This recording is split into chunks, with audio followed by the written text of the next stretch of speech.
اعوذ باللہ من الشیطان الرجیم بسم اللہ الرحمن الرحیم تلک الرسل فضلنا بعضهم على بعض منهم من کلم اللہ ورفع بعضهم درجات۔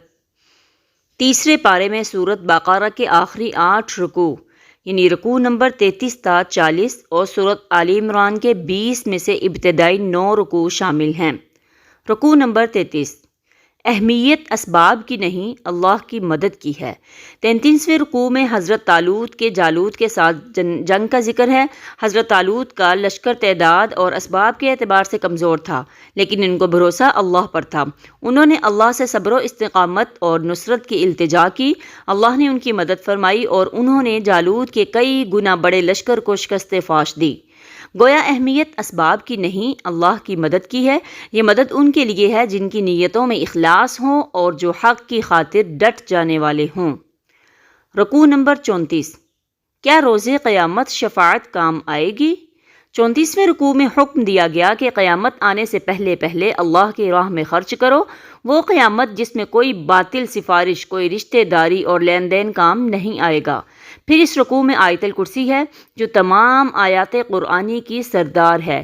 اس آیت میں اللہ کی کئی صفات کا بیان ہے۔ اس آیت میں امید دلائی گئی کہ اللہ اپنے نیک بندوں کو بعض گناہگاروں کے حق میں شفاعت کی اجازت عطا فرمائے گا۔ اللہ ہمیں بھی نبی کریم صلی اللہ علیہ وسلم کی شفاعت نصیب فرمائے، آمین۔ آیت الکرسی کے بعد ارشاد ہوا کہ اللہ اپنے نیک بندوں کا ولی ہے اور انہیں گمراہیوں کے اندھیرے سے نکال کر حق کی روشنی کی طرف لے آتا ہے۔ برے لوگوں کے دوست شیاطین ہیں جو انہیں ہدایت کی راہ سے ہٹا کر گمراہیوں کی طرف لے جاتے ہیں۔ رکوع نمبر 35۔ کیا مرنے کے بعد دوبارہ زندہ کیا جائے گا؟ 35ویں رکوع میں اللہ کی قدرتوں کے اظہار کے لیے 3 واقعات کا بیان ہے۔ خاص طور پر اللہ کی اس شان کو نمایاں کیا گیا کہ وہ مرنے کے بعد انسانوں کو دوبارہ زندہ کرنے پر قادر ہے۔ رکوع نمبر 36۔ انفاق فی سبیل اللہ کی فضیلت اور آداب۔ 36ویں رکوع میں حکم دیا گیا کہ اللہ کی راہ میں خلوص کے ساتھ مال خرچ کرو۔ دکھاوا کرنا، کسی کو صدقہ دے کر احسان جتلانا یا تانا دینا صدقات کو ضائع کر دیتا ہے۔ خلوص کے ساتھ خرچ کرنے والوں کو اللہ 700 گنا تک اجر عطا فرماتا ہے۔ پھر اللہ جس کے لیے چاہے اجر کو اور بڑھا دیتا ہے۔ اللہ ہمیں اپنی راہ میں نہ صرف خرچ کرنے بلکہ اپنے انفاق کی حفاظت کرنے کی بھی توفیق عطا فرمائے، آمین۔ رکوع نمبر 38۔ انفاق فی سبیل اللہ کا بہترین مصرف۔ 37ویں رکوع میں ہدایت دی گئی کہ اللہ کی راہ میں اچھا اور پاکیزہ مال خرچ کرو۔ جیسا مال تمہیں پسند ہے ویسا ہی مال اللہ کی راہ میں دو۔ پھر انفاق مال کا بہترین مصرف ایسے لوگوں کی مالی مدد کرنا ہے جو دین کی خدمت میں اس طرح لگے ہوئے ہیں کہ معاش کے لیے جدوجہد نہیں کر سکتے۔ مزید فرمایا کہ مال و دولت سے زیادہ بڑی نعمت حکمت ہے، یعنی حق و باطل کو پہچاننے والی باطنی بصیرت۔ جسے حکمت عطا کی گئی اسے تو بہت بڑی بھلائی مل گئی۔ اللہ ہمیں بھی عطا فرمائے، آمین۔ رکوع نمبر 38۔ سودی لین دین کی زوردار مذمت۔ 38ویں رکوع میں سود کی حرمت کا بیان ہے۔ حکم دیا گیا کہ سودی لین دین چھوڑ دو ورنہ تمہارے خلاف اللہ اور اس کے رسول صلی اللہ علیہ وسلم کی طرف سے اعلان جنگ ہے۔ ڈرو اس دن سے جب تم اللہ کے دربار میں پیش کیے جاؤ گے اور ہر شخص کو اس کے اعمال کے مطابق بدلہ دیا جائے گا۔ رکوع نمبر 39۔ قرض کے بارے میں ہدایات۔ 39ویں رکوع میں قرض، ادھار، لین دین، باہمی معاہدات، رہن اور گواہی کے حوالے سے تفصیلی ہدایات دی گئی ہیں۔ رکوع نمبر 40۔ عظیم الشان دعا کا تحفہ۔ 40ویں رکوع میں آخرت کے محاسبے سے خبردار کیا گیا۔ وَإِن تُبْدُوا مَا فِي أَنفُسِكُمْ أَوْ تُخْفُوهُ يُحَاسِبْكُمْ بِهِ اللَّهُ۔ چاہے تم کسی بات کو ظاہر کرو یا چھپاؤ، اللہ تم سے حساب لے لے گا۔ اے اللہ ہم سے حساب آسان فرمانا۔ سورۃ مبارکہ کے آخر میں اہل ایمان کو ایک عظیم الشان دعا کا تحفہ دیا گیا۔ ربنا لا تؤاخذنا ان نسینا او اخطأنا۔ اے ہمارے رب ہماری پکڑ نہ فرمائیے اس پر جو ہم بھول گئے یا جو ہم سے خطا ہوئی۔ ربنا ولا تحمل علينا إصرا كما حملته على الذين من قبلنا۔ اے ہمارے رب ہم پر وہ بوجھ نہ ڈالیے جو آپ نے ہم سے پہلے آنے والوں پر ڈالا۔ ربنا ولا تحملنا ما لا طاقة لنا به، اے ہمارے رب ہم پر ایسا بوجھ نہ ڈالیے جو ہم اٹھا نہ سکیں۔ واعف عنا، اور ہم سے درگزر فرمائیے۔ واغفر لنا، اور ہماری بخشش فرمائیے۔ وارحمنا، اور ہم پر رحم فرمائیے۔ انت مولانا، آپ ہی ہمارے مولا ہیں۔ فانصرنا علی القوم الکافرین، پس ہماری مدد فرمائیے کافر قوم کے مقابلے میں۔ سورۃ آل عمران۔ کشمکش حق و باطل میں صبر و تقوی کی تلقین۔ رکوع نمبر 1۔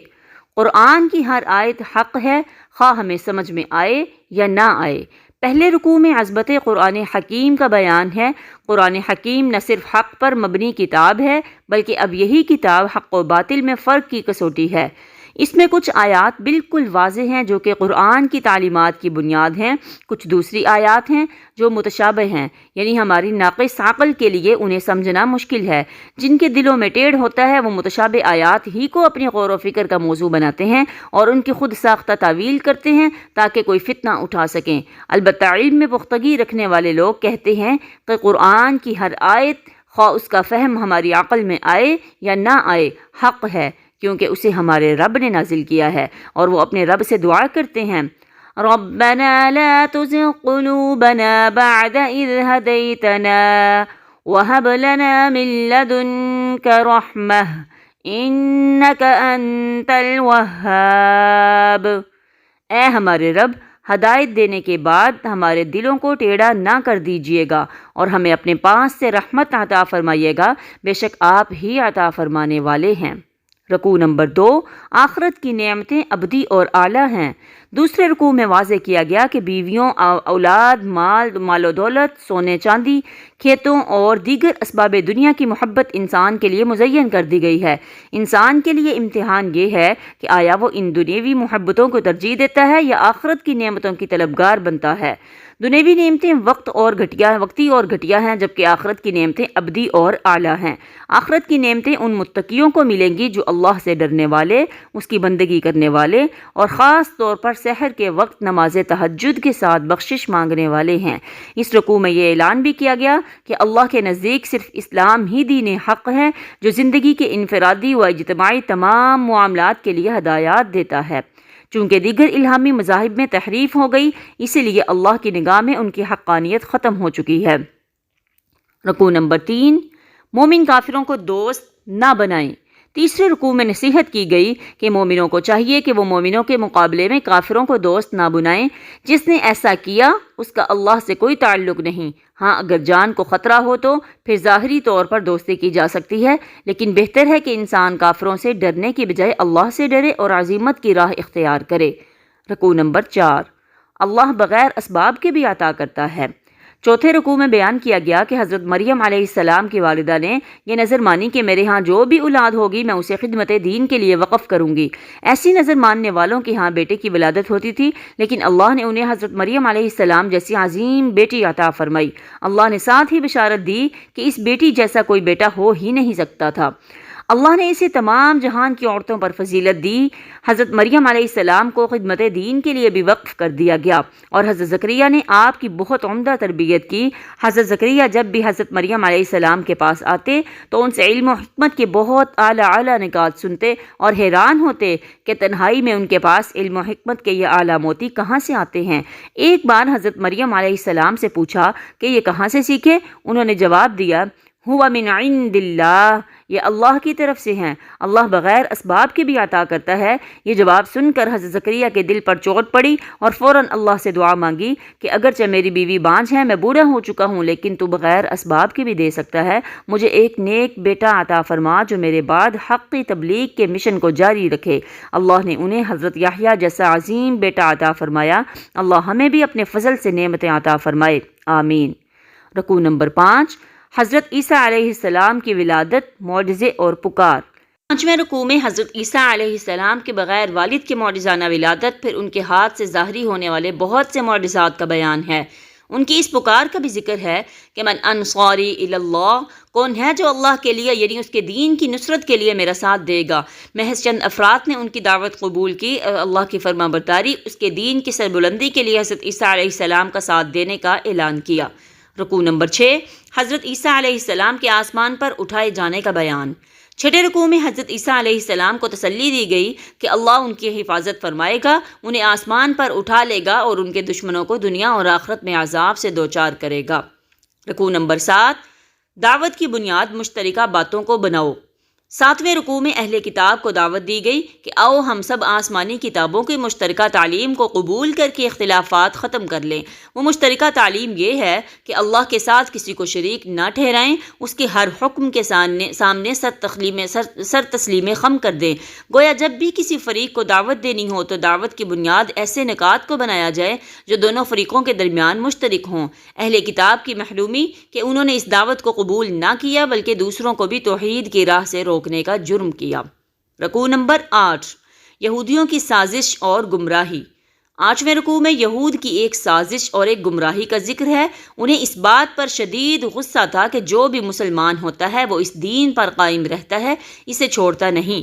انہوں نے سازش کے تحت طے کیا کہ ہم صبح کے وقت ظاہری طور پر اسلام قبول کر لیں گے اور شام کے وقت اسلام کو چھوڑنے کا اعلان کریں گے تاکہ اسلام کی ساکھ متاثر ہو اور کچھ لوگوں کے دلوں میں اس کے حوالے سے شکوک و شبہات پیدا ہو جائے۔ اس رکوع میں یہود کی ایک گمراہی بھی بیان ہوئی۔ ان کا دعویٰ تھا کہ ہم غیر یہودیوں کے ساتھ ہر قسم کی زیادتی کر سکتے ہیں، اس پر اللہ ہمیں سزا نہیں دے گا۔ شریعت پر عمل صرف یہود کے درمیان ہوگا، غیر یہودیوں کے لیے کوئی شریعت نہیں۔ اللہ نے ان کے اس دعویٰ کو جھوٹ قرار دیا اور انہیں دردناک عذاب کی وعید سنائی۔ اللہ کا ضابطہ تو یہ ہے کہ جو بھی ایمان لائے گا اور تقوی کی روش اختیار کرے گا اللہ اسے ضرور نوازے گا، خواہ وہ کسی نسل اور کسی بھی رنگ کا ہو۔ رکوع نمبر 9، انبیاء کا اللہ سے عہد۔ 9ویں رکوع میں انبیاء کرام سے لیے گئے ایک عہد کا ذکر ہے۔ تمام انبیاء سے اللہ نے عہد لیا تھا کہ تمہاری موجودگی میں اگر آخری رسول آ جائیں تو ان پر ایمان لانا اور ان کا ساتھ دینا۔ تمام انبیاء نے اقرار کیا کہ ہم ایسا کریں گے۔ اب جو لوگ بھی ان انبیاء کے نام لیوا ہیں ان پر لازم ہے کہ وہ اپنے انبیاء کے کیے گئے عہد کی پابندی کریں۔ یہودیوں اور عیسائیوں کو چاہیے کہ اپنے انبیاء کے عہد کا پاس کرتے ہوئے نبی کریم صلی اللہ علیہ وسلم پر ایمان لے آئیں اور دین اسلام کو قبول کر لیں۔ اس رکوع میں خبردار کیا گیا کہ اگر کسی نے دین اسلام کو قبول نہ کیا تو اللہ یہ روش ہرگز قبول نہ کرے گا۔ ایسے لوگوں پر اللہ کی طرف سے دنیا میں لعنت اور آخرت میں دردناک عذاب ہوگا۔ ہاں اگر وہ توبہ کر لیں اور نبی کریم صلی اللہ علیہ وسلم پر ایمان لا کر اسلام کو قبول کر لیں پھر اللہ کے ہاں ان کی بخشش کی صورت پیدا ہو جائے گی۔ اللہم اجعل القرآن، اے اللہ بنا دے قرآن کو ربیع قلوبنا، ہمارے دلوں کی بہار، ونور صدورنا، اور ہمارے سینوں کا نور، وجلاء احزاننا، اور ہمارے دکھوں کا مداوع، وذہاب ہمومنا وغمومنا، اور ہمارے تفکرات و غموں کا دور کرنے والا۔ آمین یا رب العالمین۔